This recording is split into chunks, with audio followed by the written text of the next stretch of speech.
Donc, bonjour une fois de plus à tous et bienvenue à cette session parallèle numéro 7A sur l'aménagement du territoire et les forêts.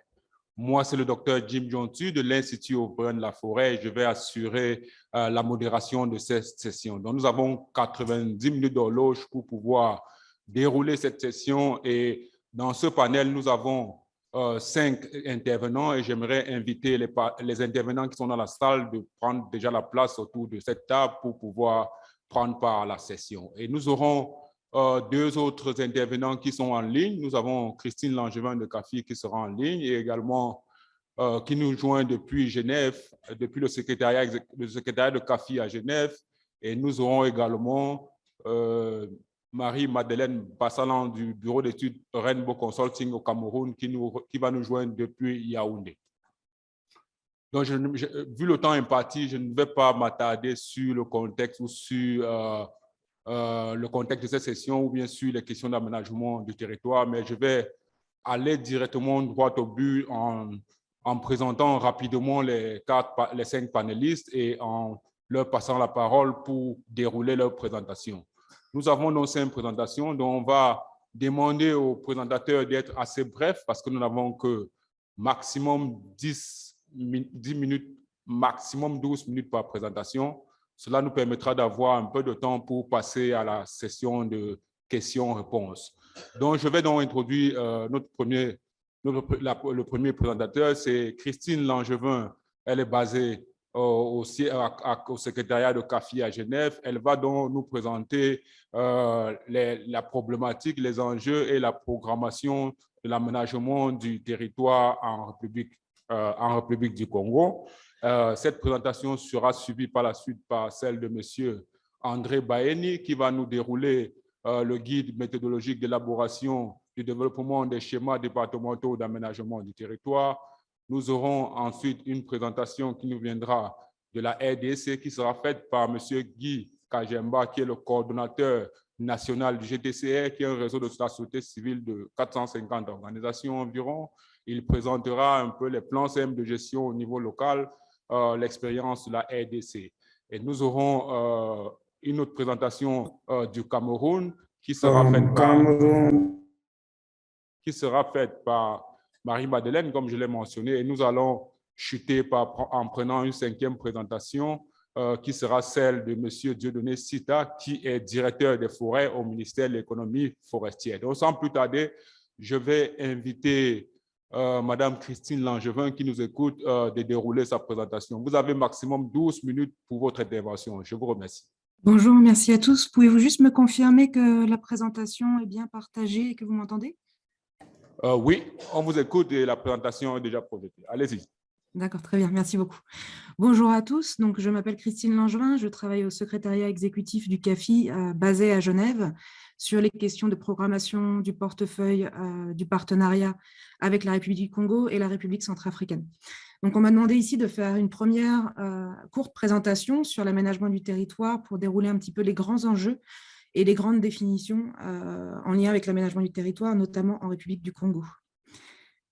Donc, pour commencer, juste quelques rappels de définition. Donc, l'aménagement du territoire, c'est une action et une pratique de disposer avec ordre dans l'espace et dans une vision prospective, donc dans le temps, les hommes, les activités avec les équipements et les moyens qu'ils peuvent utiliser en prenant en compte les atouts et contraintes naturelles, humaines, économiques et stratégiques. Donc, c'est un exercice de planification spatiale du développement des territoires qui concilie enjeux et objectifs stratégiques sectoriels de tous les secteurs qui ont un impact sur l'utilisation des terres et du territoire.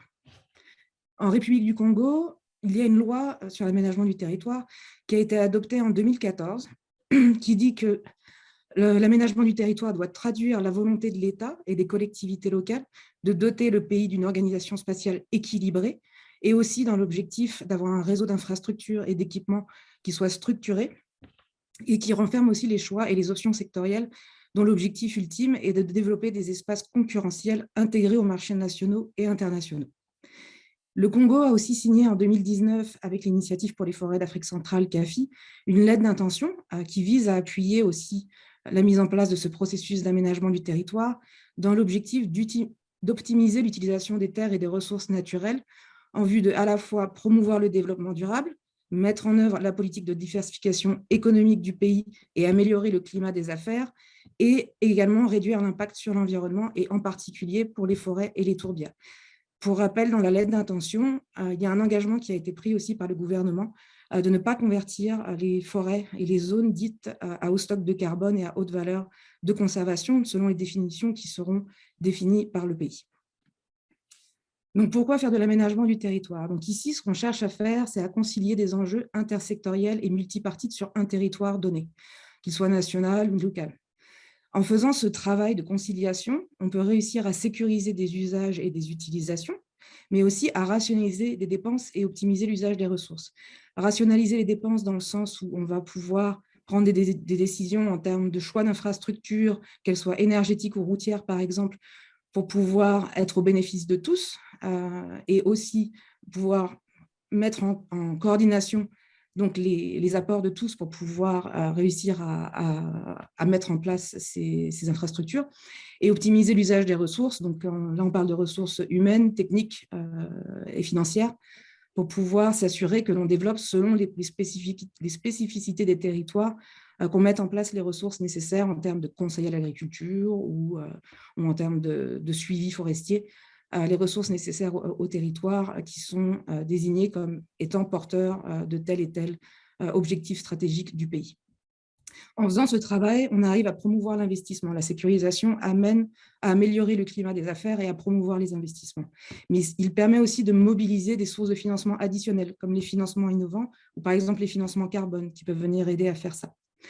Et enfin, in fine, on peut arriver à avoir des territoires intégrés avec des potentiels optimisés à la fois sur le court terme et le long terme, puisqu'on pourra faire le développement économique, prendre en considération la satisfaction des besoins des populations, et notamment l'autosuffisance alimentaire, et aussi intégrer la protection des ressources naturelles et la lutte contre les changements climatiques.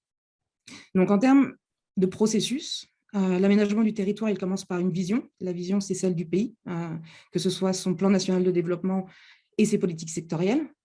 Cette vision, une fois définie, elle a besoin d'outils de planification. Donc, d'un côté, un processus de décision avec la contrepartie de toutes les parties prenantes qui participent à ces décisions, et des outils stratégiques comme le schéma national d'aménagement du territoire, qui est en fait le cadre de référence de l'action territoriale au Congo. Les outils de planification, une fois existants, ont besoin d'outils opérationnels. Il doit y avoir des réglementations qui permettent de les reconnaître, des plans d'action qui les déclinent, des programmes. On doit pouvoir mobiliser des financements, transférer des capacités en fonction des décisions qui sont prises soit au niveau central, soit au niveau décentralisé.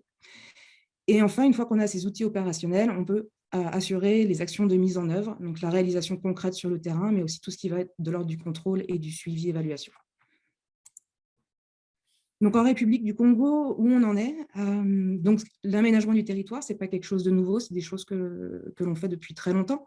On le voit dans multiples secteurs et à multiples niveaux. Il y a eu l'aménagement des forêts de production et de conservation, que tout le monde connaît, la définition de zones économiques spéciales. Les infrastructures sont raisonnées aussi par rapport à des dimensions stratégiques de type relier des ports, relier des villes principales, etc. Donc toutes ces dimensions d'aménagement, elles existent. Il y a des exercices qui sont déjà faits et qui sont là depuis très longtemps. Aujourd'hui, l'ambition et l'innovation, c'est d'intégrer à un niveau spatial tous ces objectifs multisectoriels et harmoniser ces efforts. Donc aujourd'hui, on est vraiment aux prémices de ce processus-là, qui a commencé par l'adoption de cette loi d'aménagement du territoire de 2014. Après un premier essai de schéma national d'aménagement du territoire qui avait été produit en 2005, mais qui n'a malheureusement pas été mis en œuvre. Et donc, c'est cette loi aujourd'hui qui constitue le cadre de référence. Cette loi, elle est vraiment ambitieuse. Elle représente un défi assez complexe, qui y a une nécessité de procéder graduellement et de prioriser l'action, puisqu'en fait, si on regarde les secteurs concernés par la loi, on a non seulement les secteurs productifs, mais on a aussi tout ce qui va toucher à l'enseignement, la recherche, le sport, la culture, la santé, tous ces secteurs qui entrent dedans. Les objectifs qu'elle a en soi, on parle d'unifier le territoire à partir de réseaux, mais aussi de zoner le territoire en zone à vocation, et aussi de traiter de la problématique du bassin transfrontalier. Elle touche aussi sur planifier les services publics et aussi favoriser le développement local par les collectivités, et donc touche aux problématiques de décentralisation.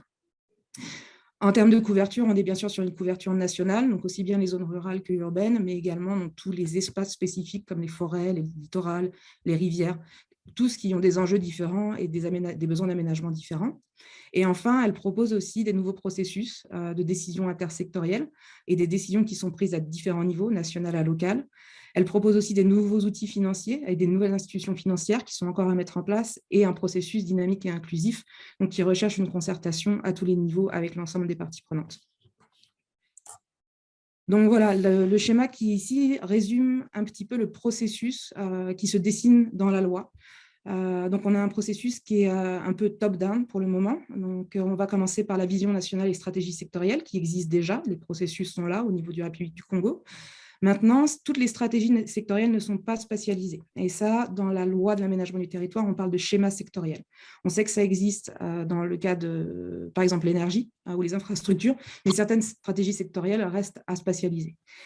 Une fois que ces schémas sectoriels sont produits, on passe à l'exercice de SNAT, donc c'est le schéma national d'aménagement du territoire, qui va harmoniser et mettre en cohérence l'ensemble de ces stratégies pour s'assurer que toutes puissent se développer en cohérence, avec un outil cartographique qui est le plan national d'aménagement des terres et des orientations et prescriptions sectorielles consolidées, donc c'est-à-dire la partie prospective, qu'est-ce qu'on va faire dans le futur. Ce niveau national, lui, va donner des orientations pour être décliné au niveau départemental, donc à partir des schémas départementaux d'aménagement du territoire, d'un côté, et pour les villes, ce seront des schémas directeurs de ville. Et ces schémas, qui sont eux-mêmes plus locaux, ce sont eux qui se déclinent en plan opérationnel. Ce n'est pas le SNAT qui se décline en plan opérationnel, ce sont ces schémas locaux. Et à cela s'ajoute le code de l'aménagement du territoire et le code de l'urbanisme qui fixent un petit peu les règles de manière à gérer l'occupation rationnelle des espaces et aussi prendre en compte la protection des zones de sauvegarde, l'exercice de certaines activités, etc.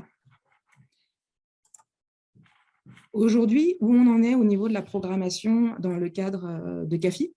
Donc, on a deux programmes d'appui à l'aménagement du territoire qui sont en cours de montage. Donc, deux projets. Un premier projet qui est un projet d'appui habilitant, donc centré sur les zones rurales et les activités productives, donc en lien avec les réseaux et les équipements structurants de ces activités productives. Donc ici, on est vraiment sur la partie comment décliner la vision en outils de planification, où on cherchera à élaborer des premiers SNAT, des SDAT pilotes. On dit premier et pilote puisqu'on ne prend pas encore en compte toutes les dimensions qui sont reprises dans la loi, puisque ça, c'est un premier exercice qui va permettre d'engager ce processus, et aussi de donner des recommandations pour orienter, appuyer la production de premiers textes qui permettront d'approprier dans le cadre réglementaire l'existence de ces documents. Et un deuxième programme qui est en cours aussi de construction, donc un programme d'investissement pilote. Là, l'idée, c'est de piloter des approches intégrées locales pour identifier, tester des outils opérationnels pour mettre en œuvre ces décisions de planification qui sont prises dans le premier programme.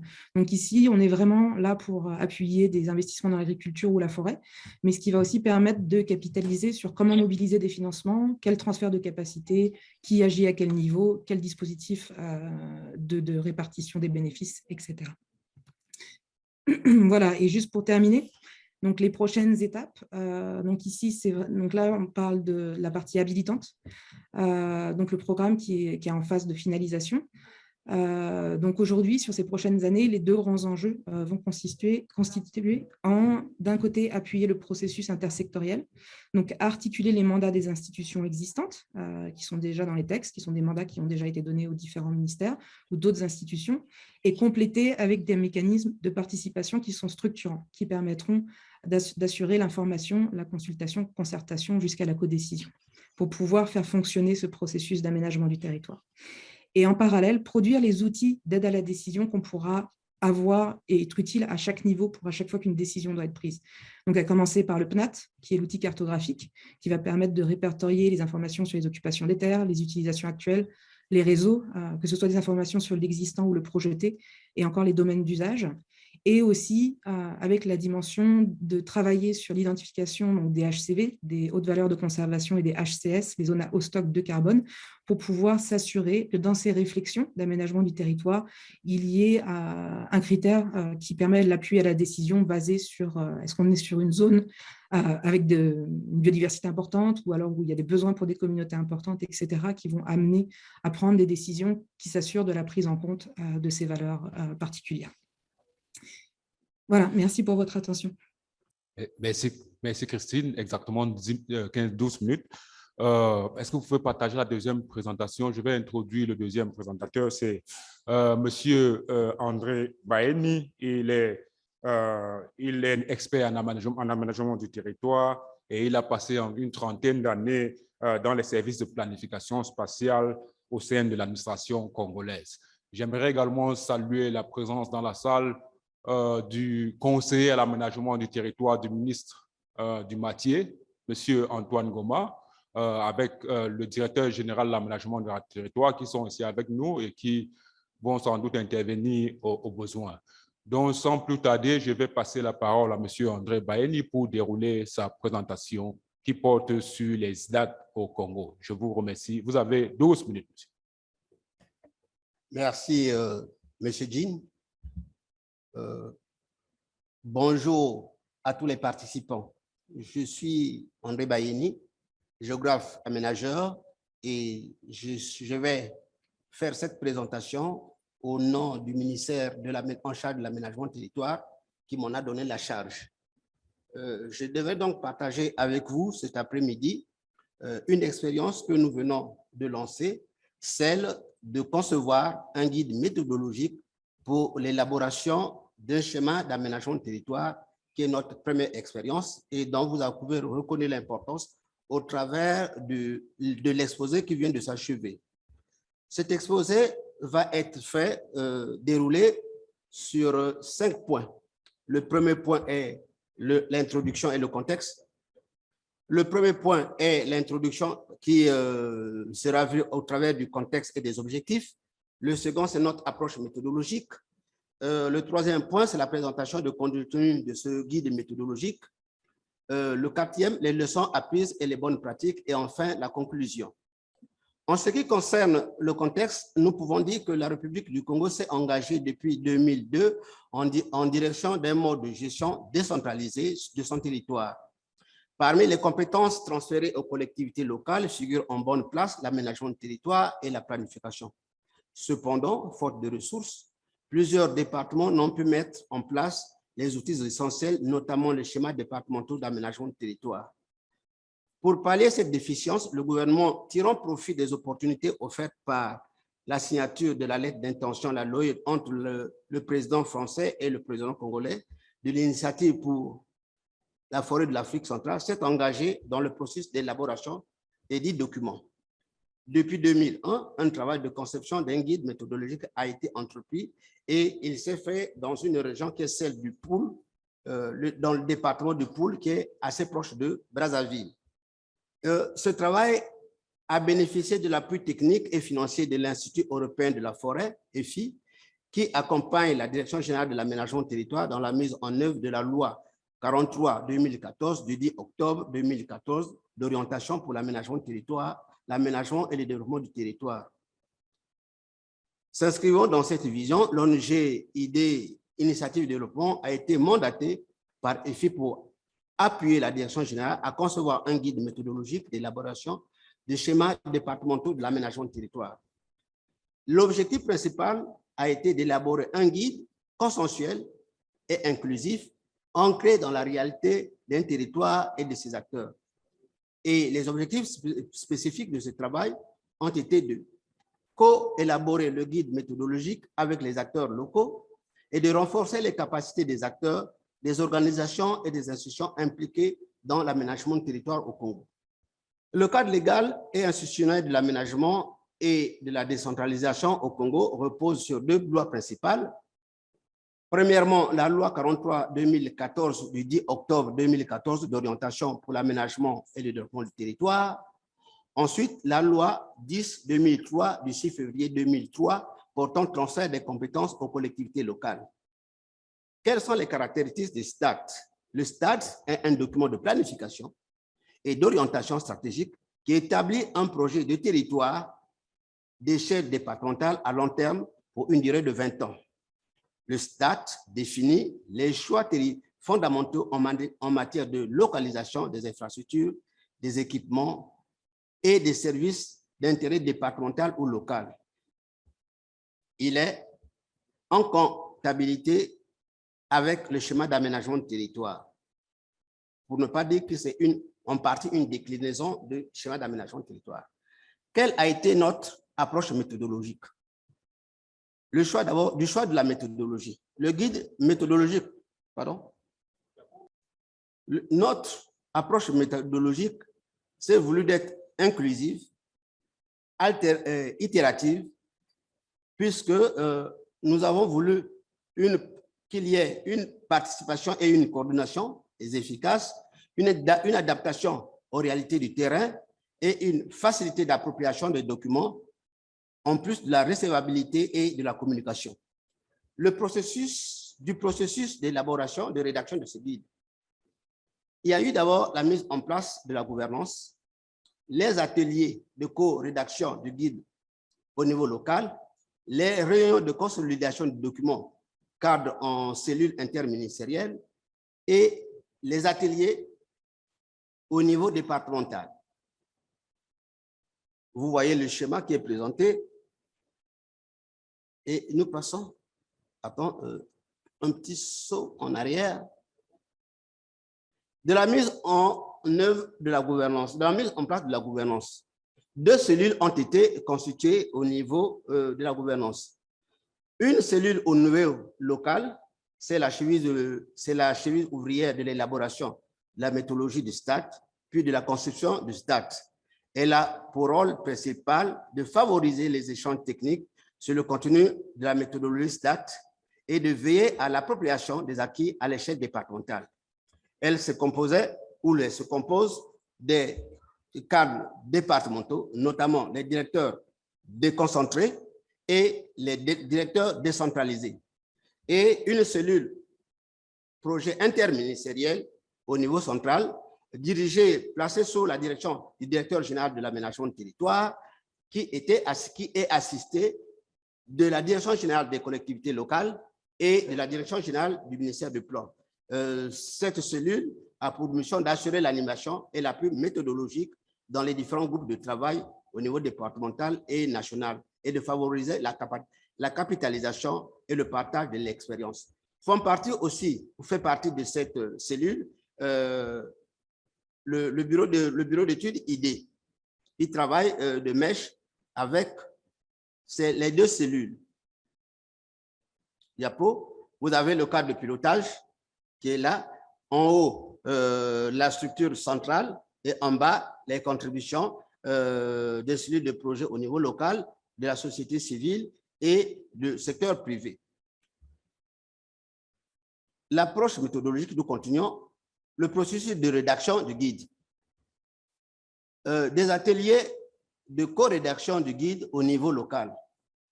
Il a été organisé des journées au niveau départemental afin de procéder au renforcement des capacités des parties prenantes locales, notamment le cadre du conseil départemental et de la préfecture, les représentants de la société civile et les organisations, les ONG internationales évoluant dans le pool.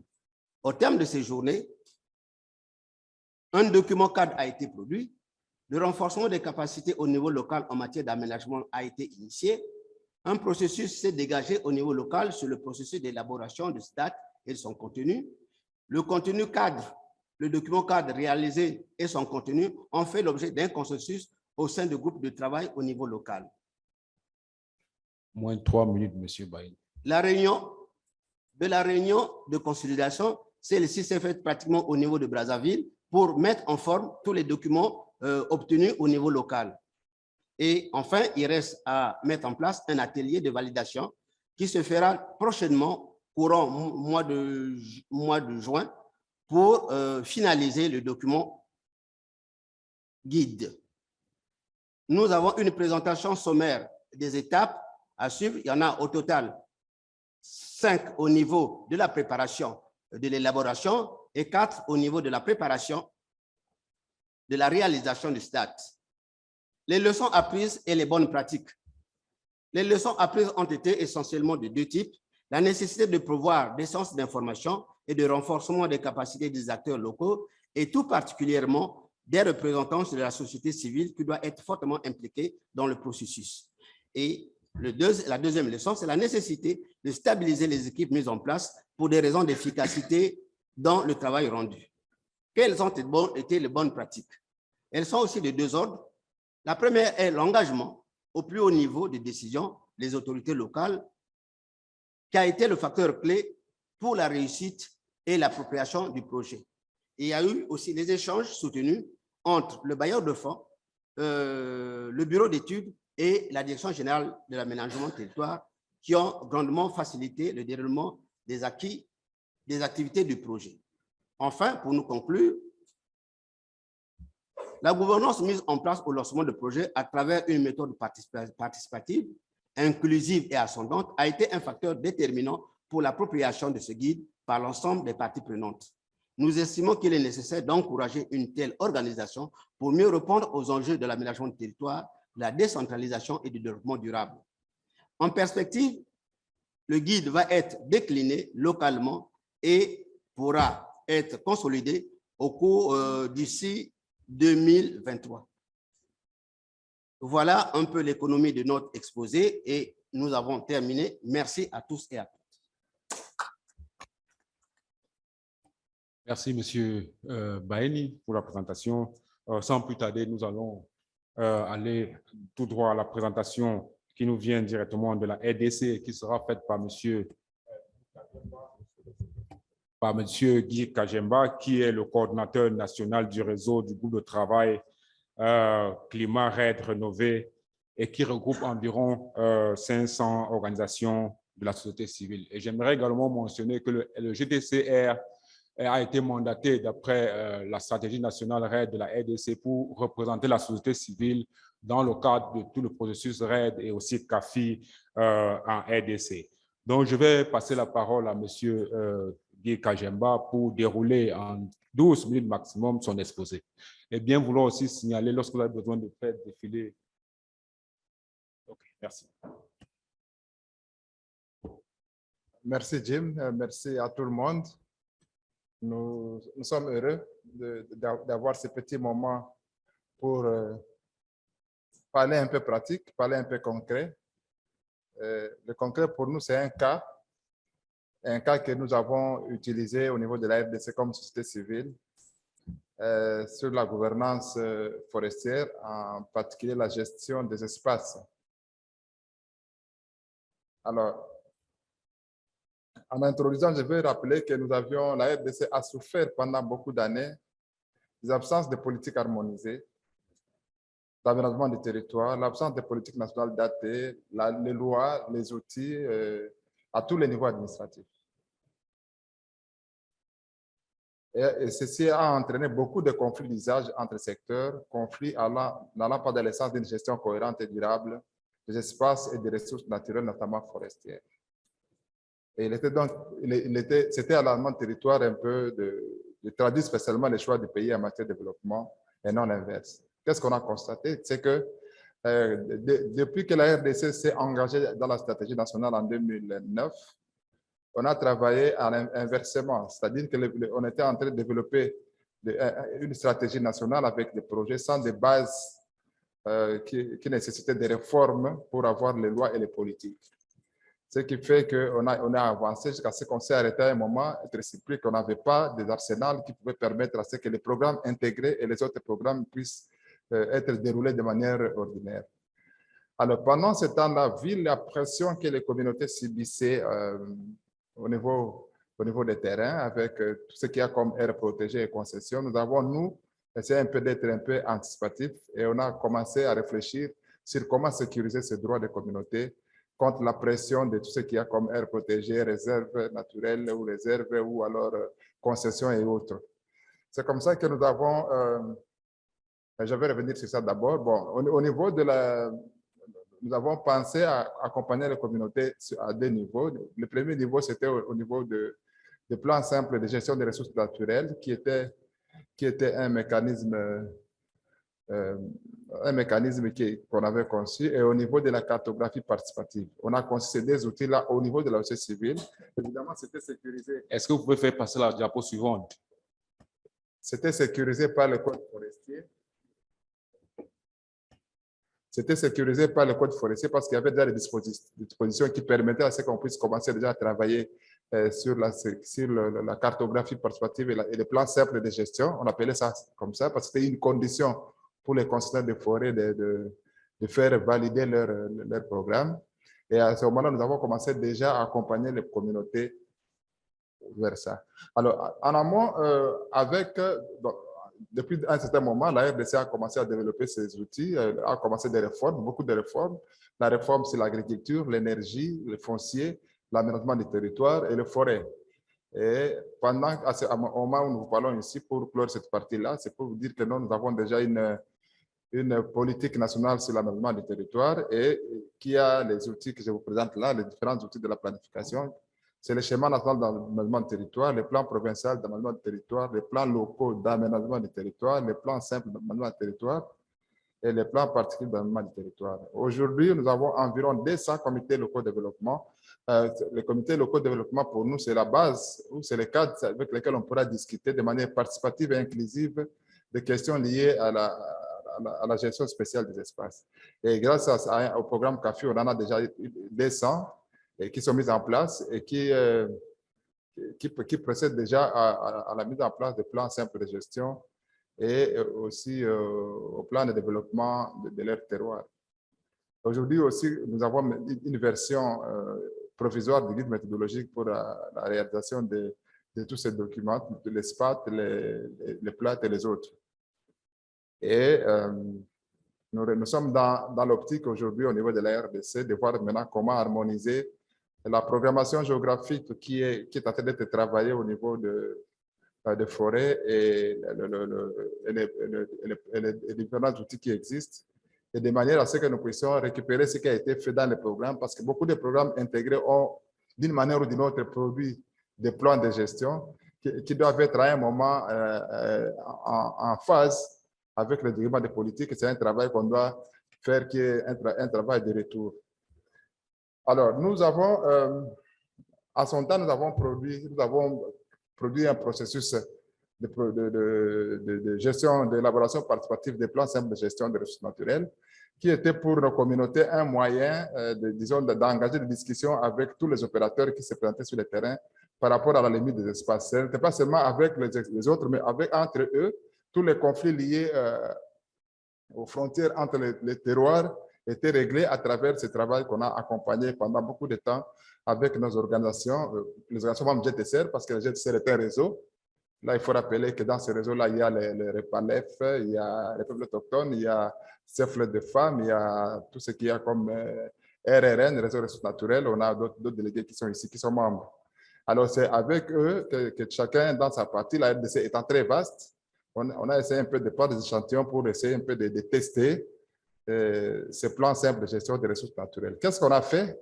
La première chose qu'on a fait, quand on a engagé d'avoir un dialogue communautaire interclanique.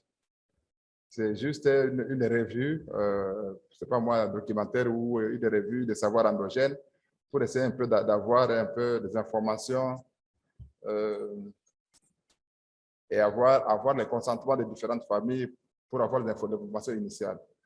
Et dès lors qu'on s'assure qu'il y a des informations initiales par rapport aux limites des clans, par rapport à leur portée, par rapport à leurs espaces, on va sur la question d'inventaire multi-ressources. Avec eux, on va voir un peu quels sont les contenus, les paysages, les composants de la faune, la flore, les constitutifs de biodiversité économique, forestier et halieutique, donc tout ce qu'ils peuvent avoir.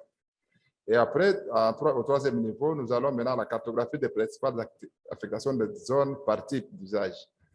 Il faut rappeler que c'est ce que nous avons appelé ici cartographie participative, qui est empirique, qui n'a rien à faire avec la cartographie que nous faisons ici. Ce sont vraiment des esquisses de cartes de communautés qui essaient un peu de mettre sur un papier ce qu'ils projettent dans leur vie normale.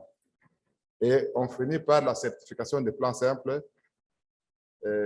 Là, on est maintenant au niveau de l'administration locale pour aller maintenant présenter les esquisses et les documents. Au niveau du dialogue communautaire, voilà le processus qui est là. Il y a d'abord l'analyse de la dynamique sociale, il y a l'apprentissage, parce qu'au fait, tout se termine par un clip et il ne faudrait pas, il est toujours difficile par moment d'avoir le point de communauté si ils ne sont pas suffisamment informés sur les enjeux de ce qu'ils vont faire. Et puis, il y a l'appropriation des normes comme une différente étape. Diapo. Alors, le processus d'inventaire multi-ressources, comme je disais avant, a une double vocation, d'être utilisé à l'interne et à l'externe.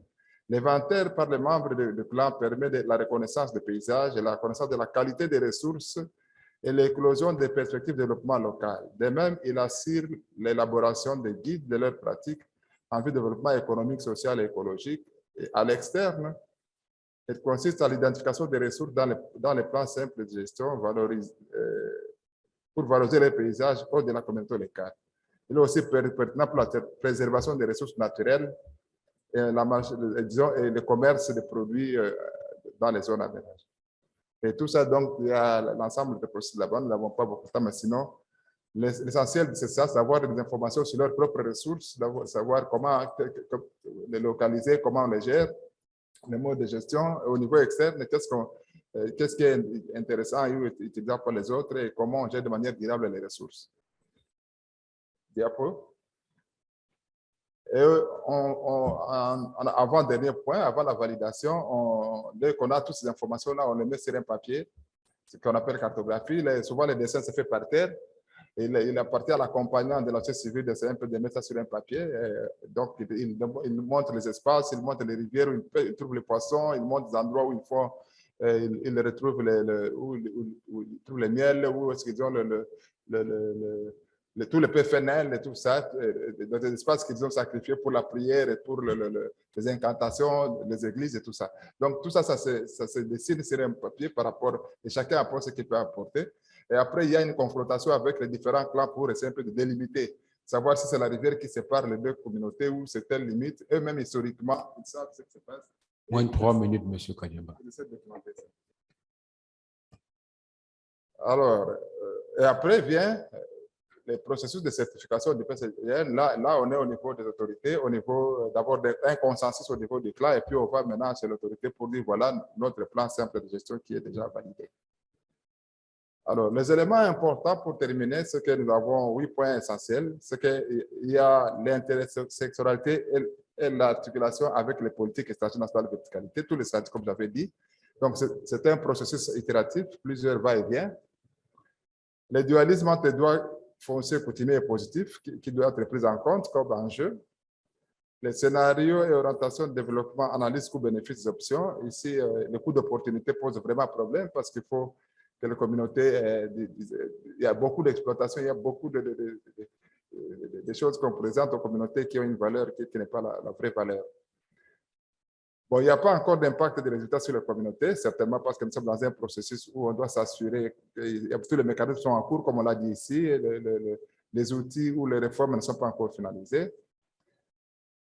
Et la décentralisation des financements aussi, c'est un souci. La durabilité et l'opposition paritaire, ça c'est aussi une autre question parce que là, le travail que nous sommes en train de faire, c'est de voir si tous ces acquis peuvent être pris en considération dans les schémas provinciaux ou territoriaux, dans le territoire, en termes de manière un peu plus, consensuelle. Je crois que c'est l'essentiel de ma présentation. Je tiens à vous remercier. Merci, M. Guy Kajemba. Nous allons avoir une 4e présentation qui, c'est une présentation en ligne. Est-ce qu'on peut avoir Marie-Madeleine Bassalan qui travaille avec le bureau d'études de Rainbow Consulting au Cameroun. Elle est juriste environnementaliste et a 17 années d'expérience dans les questions d'aménagement du territoire, de travail avec les ONG internationales. Et elle a également elle a également les compétences dans la gestion du foncier rural et aussi dans l'aménagement du territoire spécifiquement au Cameroun. Donc, je vais passer la parole à Marie-Madeleine Bassalan qui est en ligne. Vous avez maximum 12 minutes pour dérouler votre présentation. Je vous remercie. Merci Gilles. Juste pour m'assurer que je suis bien comprise de tout le monde. Oui, allez-y, on vous écoute très bien. D'accord. Alors, ma présentation va porter sur le processus d'élaboration des plans locaux d'aménagement et de développement durable du territoire. Est-ce que vous pouvez mettre votre présentation en mode projection? C'est bon? C'est bon, merci. D'accord. Alors, je disais, ma présentation porte sur le processus d'élaboration des plans locaux d'aménagement et de développement durable du territoire. Ce qu'il faut noter ici d'entrée de jeu, c'est que le Cameroun a lancé un vaste chantier d'élaboration de ces outils d'aménagement du territoire dès 2011 avec l'adoption de la loi portant aménagement et développement durable du territoire au Cameroun. Alors, sur la base de cette loi, un certain nombre d'outils ont été spécifiés pour l'aménagement du territoire au niveau du pays. Le premier de cet outil étant le schéma national d'aménagement du territoire, suivi par les schémas régionaux d'aménagement du territoire qui doivent couvrir les 10 régions du Cameroun et les plans locaux d'aménagement du territoire qui arrivent vraiment comme étant ce processus par lequel l'aménagement du territoire est défini et mis en œuvre au niveau local, c'est-à-dire au niveau des collectivités territoriales décentralisées et principalement au niveau des communes. Alors, pour mener à bien ce vaste processus, comme je le disais, tous ces documents ont commencé à être élaborés avec l'appui des partenaires techniques et financiers du gouvernement et l'Institut européen des forêts, EFI, s'est engagé à accompagner le gouvernement du Cameroun pour ce qui concerne l'élaboration d'un guide méthodologique pour le développement de ces plans locaux que l'on abrège généralement comme étant des plans locaux d'aménagement et de développement durable du territoire. Donc, la présentation va donc se structurer en 4 parties essentielles. Le processus plat, d'où est-ce que l'on vient, où est-ce que l'on va, c'est quoi le contexte, comment est-ce qu'il est mis en œuvre, comment est-ce qu'il est développé, quels sont même les acteurs qui sont impliqués dans ce processus, les objectifs du plat, qu'est-ce que le plat cible, quels sont les enjeux qui doivent pouvoir ressortir d'un outil d'aménagement tel que celui-là, le cadre juridique et institutionnel. Le plat aujourd'hui est reconnu du fait de son appartenance à la loi de 2011 comme étant un outil légal. Mais quels sont les autres éléments juridiques qui l'accompagnent et quelles sont les institutions également derrière le plat? Et maintenant, les organes de mise en œuvre du plat. Une fois que le document est élaboré, qu'est-ce que l'on fait? Quels sont les rôles et les responsabilités de chacun? Ensuite, étant un document d'aménagement à un niveau, au niveau le plus bas en termes de décentralisation, c'est-à-dire au niveau de la commune, tel que c'est reconnu par les textes nationaux, il faut, pour le développement d'un plat, qu'il puisse exister une certaine articulation entre le dit document et les autres documents de planification, non seulement des niveaux supérieurs, mais également des niveaux communal, c'est-à-dire au niveau horizontal. Donc, quelle est l'articulation qui peut être faite entre ces documents et les autres?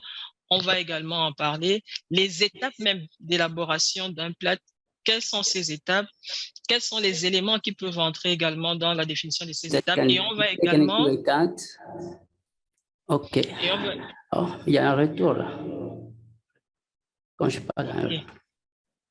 Et on va également tirer quelques leçons apprises de ce processus plat, même si c'est un processus, comme je vais le mentionner plus tard, qui est juste à ses premiers essais.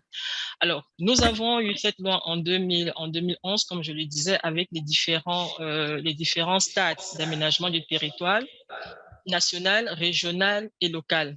Mais dans quel contexte, quelles peuvent être les motivations pour une commune d'élaborer un plat? Premièrement, le plat peut être élaboré lorsque le gouvernement a un projet ou alors envisage de développer au sein d'une commune ou alors au sein de plusieurs communes des projets à impact sur l'utilisation de sol.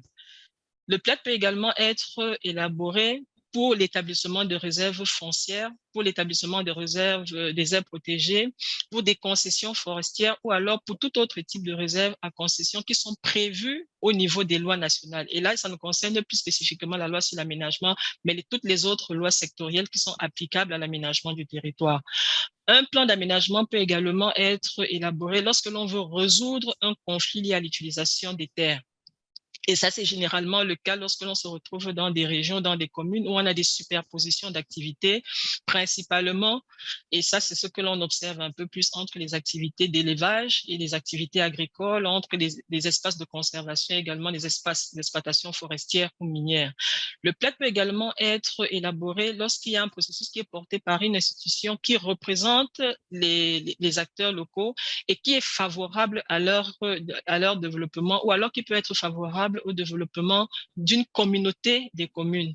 Et aussi, la commune peut, du fait de ses interactions avec certains partenaires, juger utile d'élaborer un plan parce qu'elle a identifié via ce partenaire des opportunités d'investissement et de croissance économique. Alors maintenant, une fois que la vision ou alors l'idée même de l'élaboration d'un plan est retenue au niveau de la commune, quels sont les objectifs qui peuvent être ciblés par cet outil?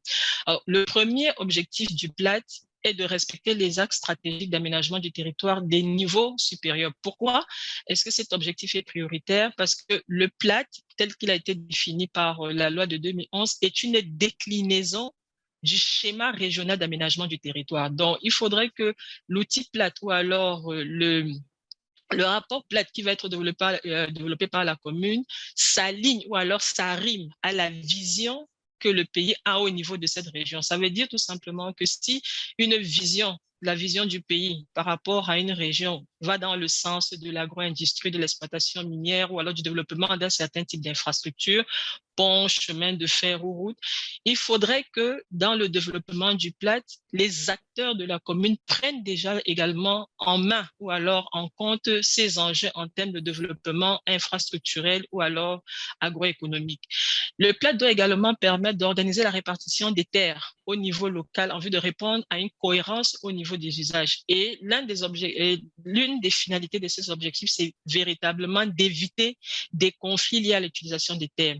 Il peut également permettre d'identifier des usages et des usagers au niveau de la commune, de négocier aussi des consensus qui puissent réconcilier certains intérêts fonciers mis en œuvre par des acteurs qui n'ont pas forcément la même vocation, prioriser aussi des investissements publics.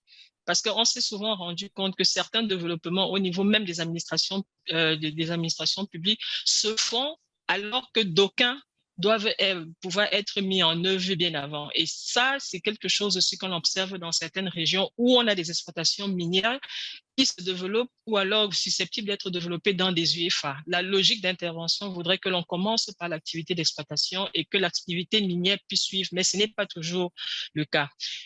L'objectif aussi, c'est de pouvoir assurer, on a parlé tout à l'heure de cohésion sociale, mais également la paix sociale au niveau local.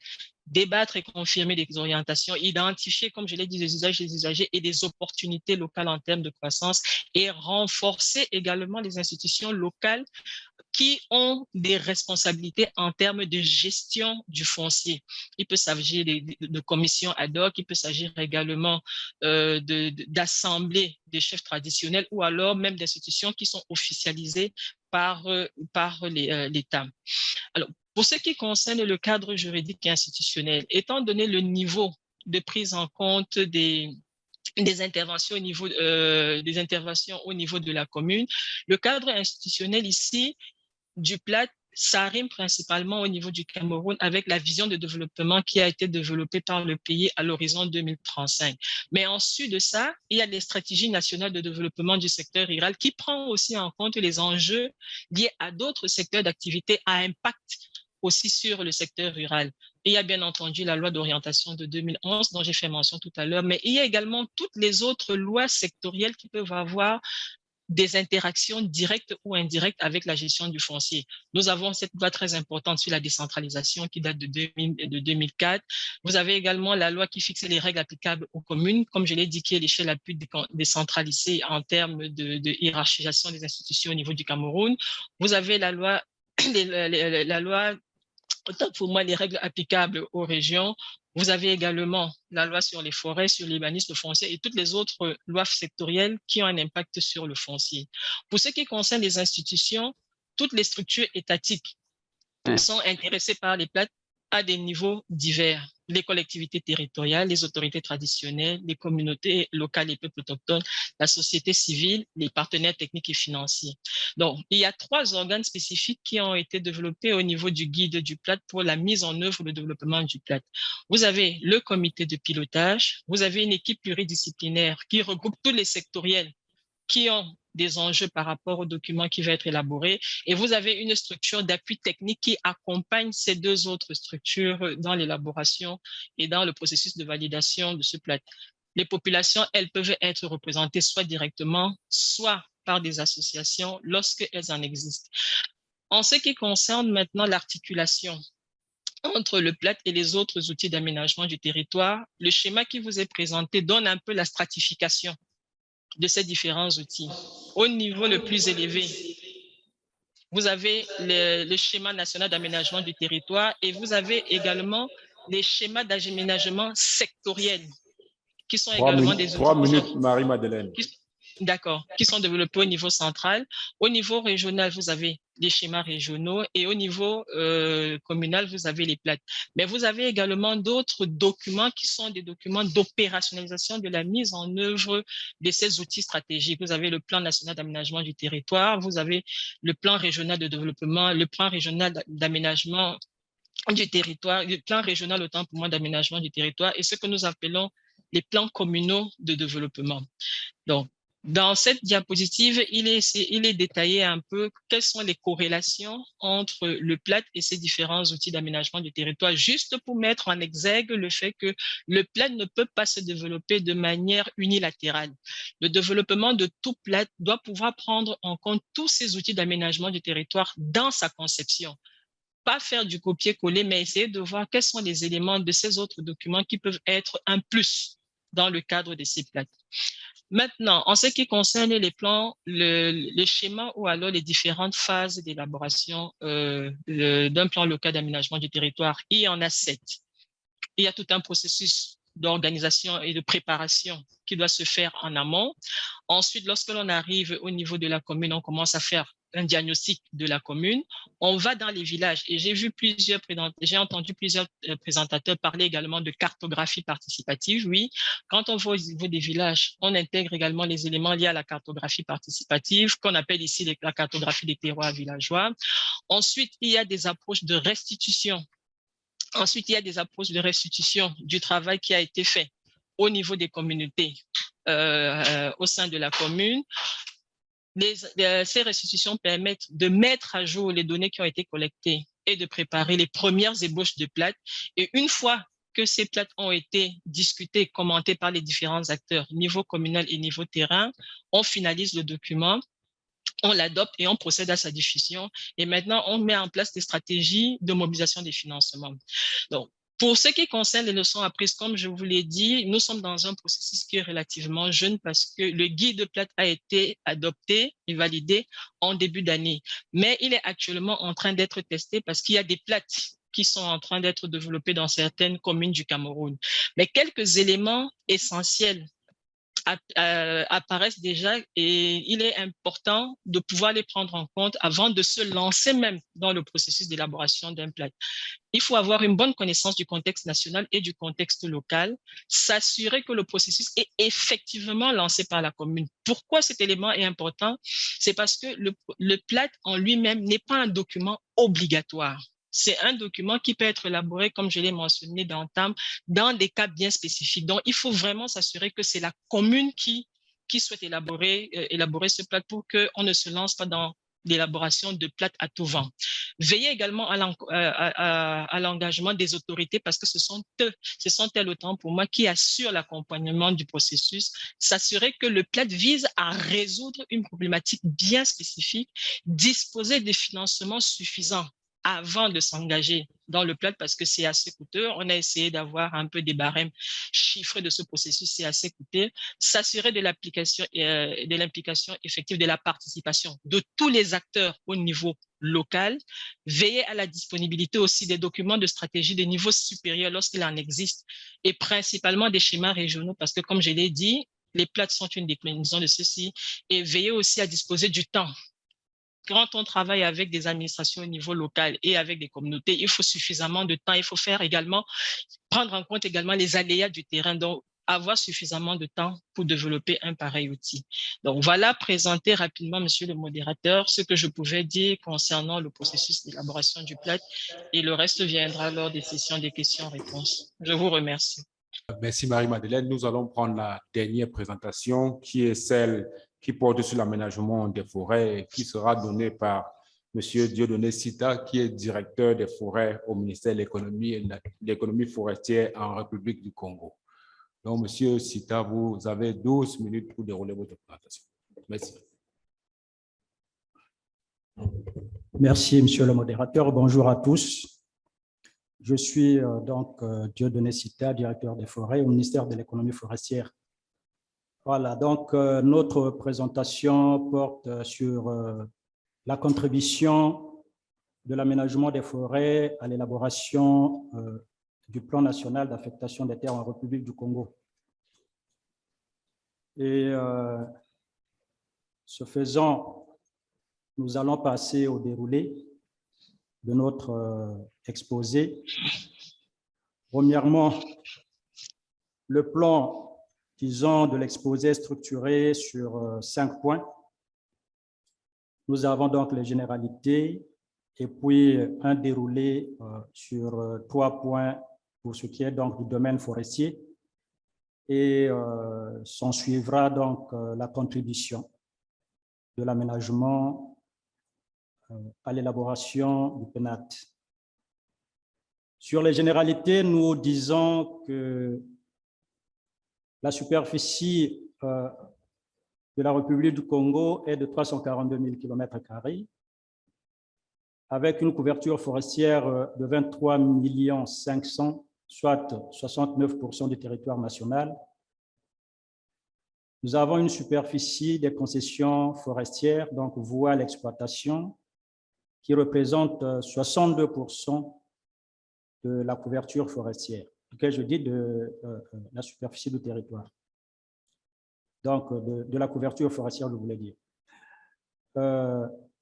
Nous avons une superficie d'aires protégées qui représente 11% du territoire national, une superficie des concessions forestières aménagées qui est de l'ordre de 8 400 000, soit 57% de la superficie des concessions forestières. Pour ce qui est donc du domaine forestier, puisque l'aménagement porte sur ce domaine, il y a donc une répartition de ce domaine en domaine forestier de l'État, qui comprend bien entendu des forêts permanentes et puis un domaine forestier non permanent. Ce qui est du domaine forestier aussi des personnes privées, nous avons des forêts naturelles privées et des plantations forestières. Parlons donc du domaine forestier de l'État. Ce domaine donc comporte le domaine forestier permanent, dont la forêt a fait l'objet de classement et a été affectée à des usages soit de protection, de conservation, de production de bois, et j'en passe. Nous avons donc dans ce domaine forestier permanent des forêts du domaine privé de l'État et les forêts du domaine, j'allais dire les forêts des personnes morales du droit public, ainsi que les forêts communautaires. Et le deuxième cas, donc, c'est le domaine forestier non permanent. Celui-là dont les forêts n'ont pas fait l'objet de classement et qui peuvent accueillir d'autres projets. Parlons du domaine forestier privé de l'État. Il est maillé en secteurs. Nous avons donc le secteur nord avec ses subdivisions qui se répartissent donc, qui comprennent la zone 1 du Kuala, il s'agit là des dénominations des départements, la zone 2 Sanga, la zone 3 la Cuvette, la zone 4 la Cuvette ouest, et nous avons un deuxième secteur, c'est le secteur, excusez-moi, le secteur sud, qui comprend la zone 1, les Koumou, zone 2, Niari, zone 3, le Kouilou. Il y a le secteur centre, qui comporte 3 zones, la zone 1 des plateaux, la zone 2 Poule et la zone 3 de la Bouenza. Alors, la forêt du domaine privé de l'État, tel nous venons de le voir, elle est donc cartographiée telle que présentée sur la carte avec les différentes concessions forestières réparties en différentes zones et secteurs, ainsi que les aires protégées qui sont effectivement représentées sur la carte.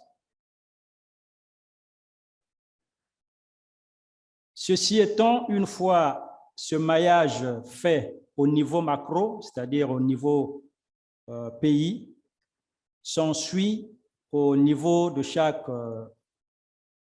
zone un sous-maillage qui donne donc ce qu'on appelle des unités forestières d'aménagement, les UFA, et au sein de chaque UFA sont conduites des activités d'aménagement au terme de l'aménagement de planification. Parce qu'au niveau macro, nous avions un aménagement, disons, stratégique, mais au niveau des unités forestières d'exploitation, on est dans la planification en vue de la réalisation des objectifs d'aménagement. Et donc, au sein de chaque UFA, nous avons la série de production qui est vouée à la production de bois d'œuvre, la série de protection pour protéger les zones sensibles, les pentes, les zones marécageuses. Vous avez la série de conservation pour la préservation de la biodiversité au sein de la concession. On a la série de développement communautaire pour répondre aux besoins socio-économiques des populations riveraines à ces concessions.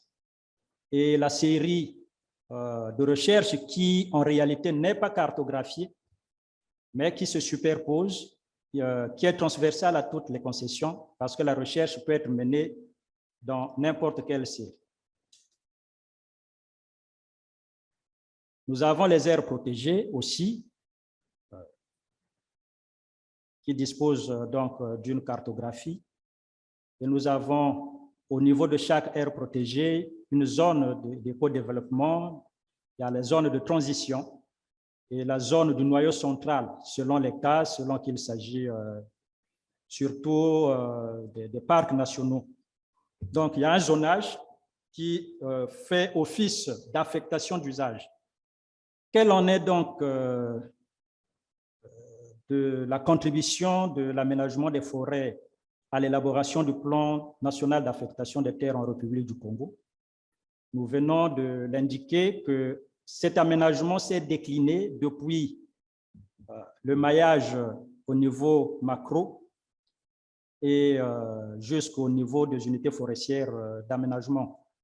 Et donc, l'aménagement forestier dans son ensemble, sur toute l'étendue du territoire national, offre certains acquis, notamment un géoréférencement des ressources biophysiques et socio-économiques sur la base d'un dispositif permanent d'échantillonnage intégrant une représentativité départementale et locale. Nous avons une combinaison de coordonnées géographiques avec des données sur les ressources hydriques et socio-économiques, ainsi que sur l'utilisation et l'occupation des terres, permettant un zonage concerté de l'étendue du territoire national. L'aménagement nous offre une cartographie des potentialités forestières, en donnant la possibilité de réviser la politique forestière nationale conformément aux exigences des changements climatiques, puisque nous y sommes corrélatifs au changement de modèle économique national en matière de forêt. Ça nous offre des conditions pour immatriculer et affecter les terres sur la base concertée de toutes les parties impliquées dans la gestion durable des écosystèmes forestiers du Congo. Aussi, ça nous donne un aperçu des problèmes majeurs qui peuvent être détectés ou identifiés dans cette affectation, cet aménagement des terres. Et entre autres, nous citons le conflit homme-éléphant. Nous citons aussi la superposition d'usages qui est souvent récurrente entre les activités forestières, agro-industrielles et minières. Il y a aussi ce souci de concilier l'usage des terres forestières à des fins agricoles avec les exigences climatiques. Aujourd'hui, nous sommes dans la thématique déforestation zéro. Le pays est dit forestier, donc plus de la moitié de son territoire est couverte de forêts et les populations y vivent. Donc, il y a tout un problème, effectivement, qui peut être mis au profit du processus d'élaboration du plan national d'affectation des terres pour déjà se prémunir de ces enjeux très déterminants. Enfin, il existe donc un cadastre forestier qui offre des données qui sont de temps en temps mises à jour et dont nous estimons qu'ils peuvent concourir à l'affinage du plan national d'affectation des terres. Les plans d'aménagement forestier aussi sont disponibles et indiquent des affectations des terres au sein des unités forestières d'aménagement, plus précisément au sein des concessions forestières et au niveau des aires protégées. Ceci dit, je vous remercie pour votre aimable attention. Merci, Monsieur Sita, vous êtes resté dans le temps, c'est appréciable. Nous avons le temps imparti, donc on va commencer avec notre phase de questions-réponses. Je vais exhorter aux participants de se présenter et de poser juste une seule question vu le temps imparti et de dire auquel le présentateur la question est orientée. Donc, nous avons 5 présentations qui ont été faites. On va donc prendre des questions en série de 3. La parole, est-ce qu'il y a des questions? Merci, je suis Roch Zobo, coordonnateur du secteur des droits de l'homme et du développement. Et ma question s'adresse à M. Guy Kayemba. J'ai vu tout le travail qu'ils ont élaboré. Je voudrais savoir, est-ce que l'administration s'est appropriée ce travail? Quel est le niveau d'appropriation de ce travail par l'administration? Je suis M. André Moubello. Je fais partie du secteur privé. Ma question s'adresse à M. Kajenba. Vous êtes coordination nationale, vous êtes à la tête de plusieurs organisations et puis vous faites un travail qui est très, très remarquable. Ma question est la suivante. Est-ce que vous arrivez à déployer votre action jusqu'au niveau des zones en conflit? Si oui, comment faites-vous? Merci. Séraphin Jules Bikoumou, société privée. Ma question revient au premier ou deuxième intervenant, en dehors de la dame qui a intervenu en direct là. Alors, le problème de superposition des usages est très, très crucial, surtout dans les zones forestières. J'aimerais savoir, est-ce que dans tout ce qu'ils ont prévu, est-ce que des cadres juridiques sont envisagés? Et ensuite, comment vont-ils coordonner les différents usages? Dès lors que s'il n'y a pas une plateforme où tous ils peuvent s'entendre pour éviter des palabres, des discussions vaines. Merci. Oui, je crois que cette troisième question va également à M. Guy Kayemba. Oui, M. Guy Kayemba, je vous passe la parole pour répondre aux questions. Merci beaucoup. J'ai deux questions ou trois, je ne sais pas. Merci pour les questions. Le niveau d'appropriation de PGRN par l'État, dans le processus de certification, la dernière étape, il y a l'étape qui concerne l'association à toutes les étapes de développement de PGRN à l'autorité compétente. Là, nous sommes au niveau des terroirs, au niveau local. C'est vrai que maintenant, quand on remonte, on a des soucis. Comme on le disait, c'était difficile d'ancrer ce processus au niveau national parce qu'il n'y avait pas encore une orientation nationale. C'est maintenant que ça est en train d'être construit. Donc, notre travail sera de voir s'il est possible de concilier les instruments qu'on est en train de valider, notamment la politique et la loi, enfin les outils de la politique et de la loi, pour voir à quel niveau on prend en compte. D'autant plus qu'il y a des dispositions de la loi qui incitent à ce que le point de vue des communautés et des peuples autochtones soit bien pris en compte. Et ne seront pris en compte que si les communautés et les peuples autochtones présentent avec eux quelque chose de déjà fait, qu'on avait fait depuis 2009 ou beaucoup longtemps, qui constitue nécessairement le plan simple de gestion des ressources naturelles. Ça sera une base pour faciliter les discussions sur les SNAT, sur les SPAT et au niveau, sur les schémas territoriaux d'aménagement du territoire, les STAT et les autres. Donc, c'est à ce niveau-là. Au niveau local, dans la constitution des plans simples de gestion des ressources naturelles, les autorités locales sont associées à tous les niveaux de discussion jusqu'à la validation de ces plans. Alors, est-ce qu'on arrive à se déployer dans les zones à conflit? Nous avons deux avantages, c'est-à-dire que les zones à conflit n'ont pas beaucoup d'impact sur le travail que nous faisons, d'autant plus que nous sommes beaucoup plus concentrés sur les questions forestières et de la RED. Mais nous sommes nationaux parce qu'effectivement, dans ce processus, c'est un processus national, il faut une participation de tout le monde. Et il y a ce qu'on appelle les zones de fuite, donc on peut vouloir travailler en forêt et qu'en savane, qu'il y ait des problèmes. Nous avons notre structure nous avons des mécanismes démocratiques de structurer les coordinations provinciales à partir de la base. Dans les provinces à conflit, ils s'organisent pour mettre en place la coordination et les organisations là. Et nous essayons un peu maintenant de coordonner tout ça au niveau national. Et comme je disais, les impacts, on n'a pas senti que ce soit à Glaxo ou ailleurs, les impacts de la position, de la bonne position de la RDC ou du bassin du Congo sur les forêts n'ont pas bougé à cause des problèmes de conflit. On n'a pas senti ces discussions-là au niveau national et international sur l'impact des conflits par rapport à ce que nous avons comme forêt, comme capacité de séquestrer le charbon, le carbone et tout ça. Donc, on ne le sent pas encore, on ne sait pas si ça viendra, mais jusque-là, les conflits ne sont pas encore transférés dans la forêt pour aller perturber les engagements de la RDC au niveau de CEDEN et au niveau international. Voilà. Jim, il y a encore une question? La troisième, c'est pas... Il y avait deux.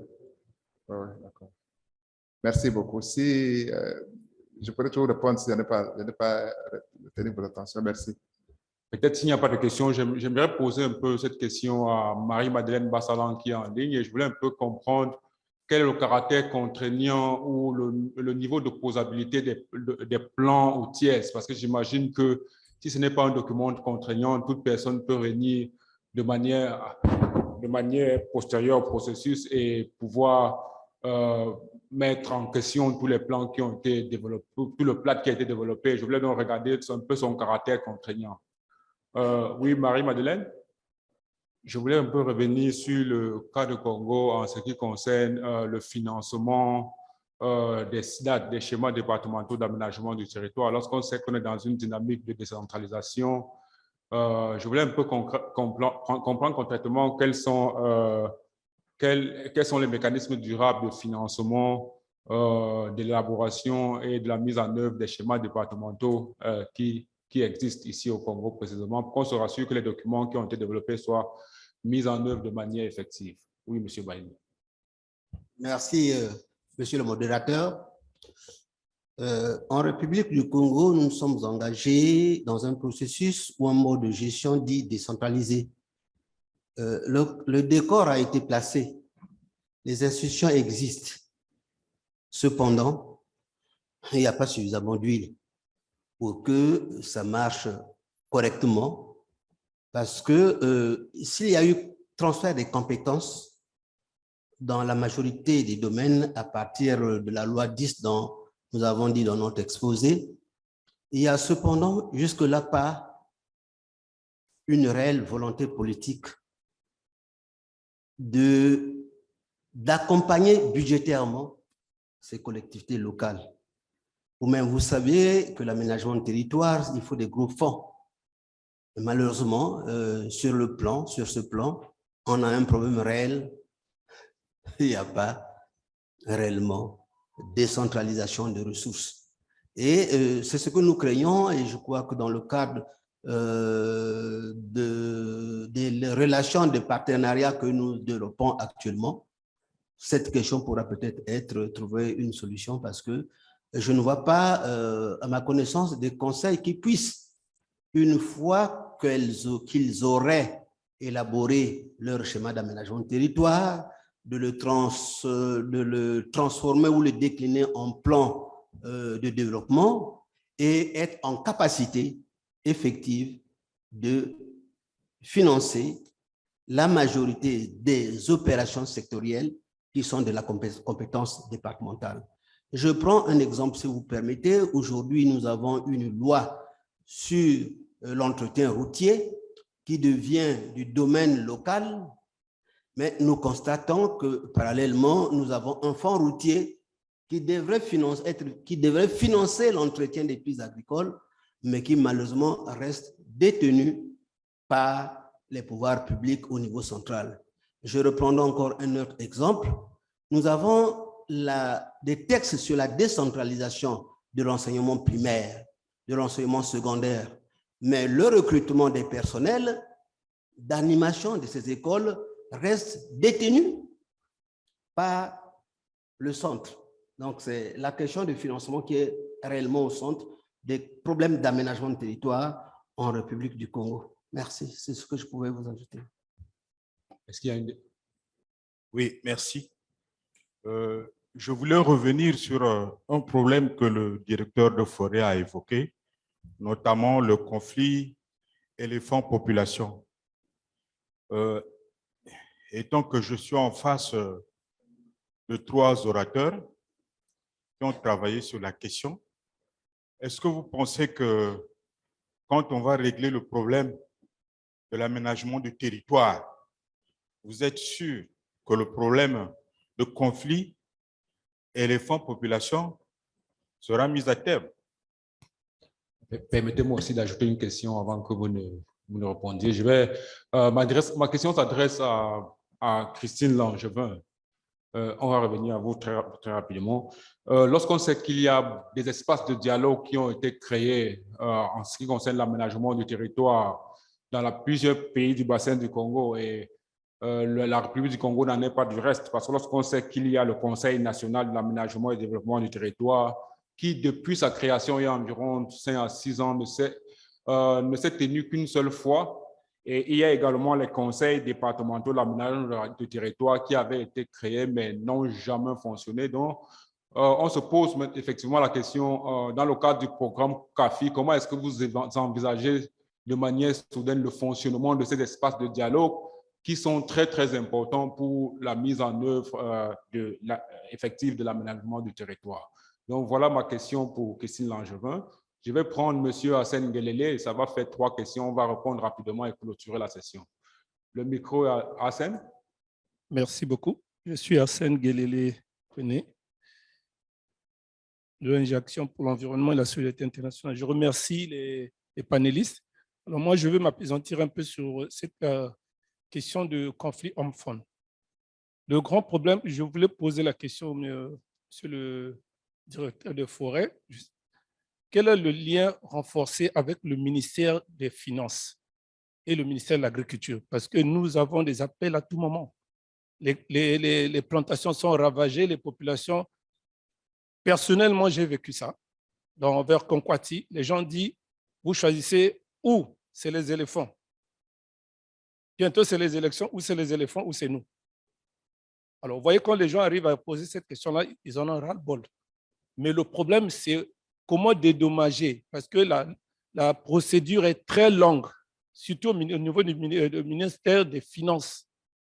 Alors, est-ce qu'il y a des mécanismes qu'ils ont étudiés pour que ça soit facile afin que les victimes puissent avoir satisfaction? Est-ce qu'on peut avoir une idée quels sont les mécanismes qu'ils ont dû mettre en place? Parce que c'est une vieille affaire, mais vous savez que ça prend d'autres dimensions actuellement. Voilà un peu ce que je voulais un peu avoir de l'autre côté par rapport au panéliste concernant le conflit homme-femme. Merci. Merci, Arsène. Le micro, la parole à vous, M. Sita. Merci, monsieur le modérateur. Avant de répondre à M. Ngelele, je vais me tourner vers le premier intervenant, M. Jules Bikoumou, et certainement que je serai relayé par le doyen qui est à mes côtés, puisque la question intéresse l'aménagement du territoire. Monsieur Jules se demande si le fait qu'on ait un plan d'aménagement, un plan national d'aménagement du territoire, est-ce que ça réglerait le problème du conflit homme-éléphant? Nous avions pensé évoquer parmi les problèmes qui minent l'usage des terres, ce problème de conflit homme-éléphant, étant entendu que nous sommes, et je l'ai dit plus haut, que le pays est couvert à presque 70% du territoire national. Si on était excessif, on dirait que nous sommes un pays entièrement forestier. Si on s'en tenait à ce que la définition de la forêt soit vue selon l'entendement que nous avons. Et cela nous amène droit donc à ce problème, le lien conflit homme-éléphant et affectation des terres. Mais il faut en évoquer parce que ce n'est pas l'aménagement comme tel qui va régler le problème des éléphants quand on sait que c'est des animaux, ils migrent, mais c'est pour aussi retenir l'attention sur le fait qu'au moment de l'élaboration de ces plans, que ces questions qui du reste cette question qui est du reste permanente, récurrente, soit prise en compte parce que l'éléphant va partir pour sortir des terres qui lui sont réservées pour se retrouver dans les terres peut-être qu'on a affectées à des fins agricoles. Et donc ça, il faut s'y attendre. Mais les solutions, s'il y en avait, on les aurait déjà. Tout ce que nous avons, c'est pour ça d'ailleurs qu'on va enchaîner avec M. Ngelele, c'est pour ça qu'il y a ce processus d'indemnisation. On aurait rêvé une solution, c'est de mettre une clôture autour des forêts ou des parcs, mais ça ne marche pas parce que là aussi, on va empiéter à la vie privée des animaux qui ont le droit d'aller d'une zone à une autre. Et donc, la question reste entière. Jusque-là, nous n'avions pas une solution. Et s'il en existait une, certainement qu'on se pencherait plus sur la question d'indemnisation parce que ça coûte de l'argent à l'État et aussi ça cause un grand préjudice aux populations qui sont victimes donc de cette destruction. Donc, M. Ngelele s'interroge sur la lenteur des mécanismes d'indemnisation et estime est-ce qu'il n'y aurait pas une solution plus rapide pour juguler ou pour indemniser les populations victimes. Bon, sur le terrain, il y a des tentatives surtout au niveau des aires protégées où les conservateurs et les équipes mises en place essaient d'assister par des apports financiers, essaient d'assister les populations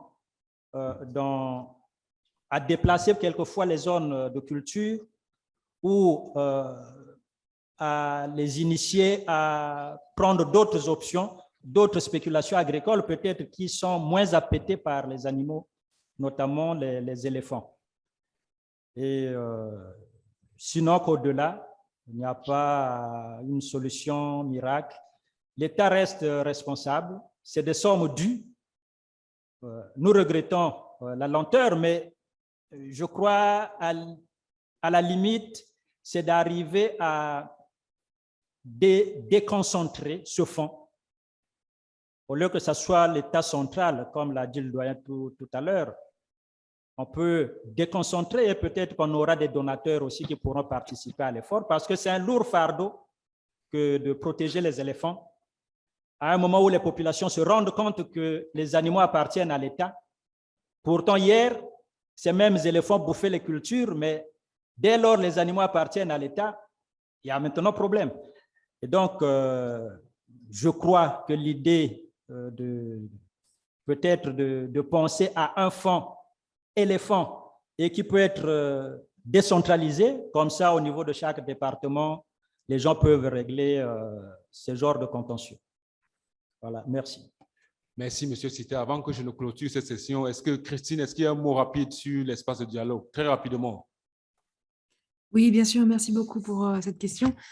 Donc, le programme d'appui à l'aménagement du territoire, donc en cours de rédaction, de finalisation avec l'AFD, et ça, c'est une demande qui a été très claire du board, vise à appuyer les institutions qui existent et qui ont mandat à prendre des décisions sur tout ce qui touche l'aménagement du territoire et tous les appuis. Donc, bien sûr, les organes qui ont été créés par décret pour la mise en œuvre de la LOADT de 2014 qui vont être appuyés.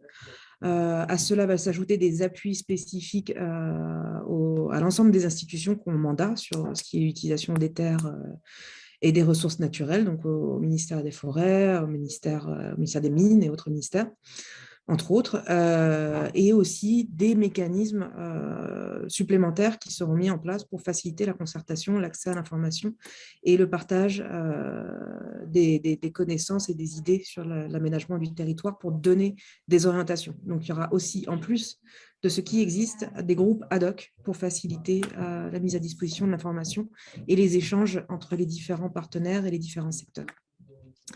Voilà, merci. Merci beaucoup, Christine. Nous venons de suivre 5 présentations qui portaient sur l'aménagement du territoire, son importance et effectivement les différents outils qui sont développés dans le cadre de l'aménagement du territoire pour faciliter, pour régler les questions de conflits et aussi pour planifier l'usage des sols. Nous avons également écouté M. Sita qui a apporté l'exemple du secteur forestier qui est en étroite synergie avec le travail d'aménagement du territoire.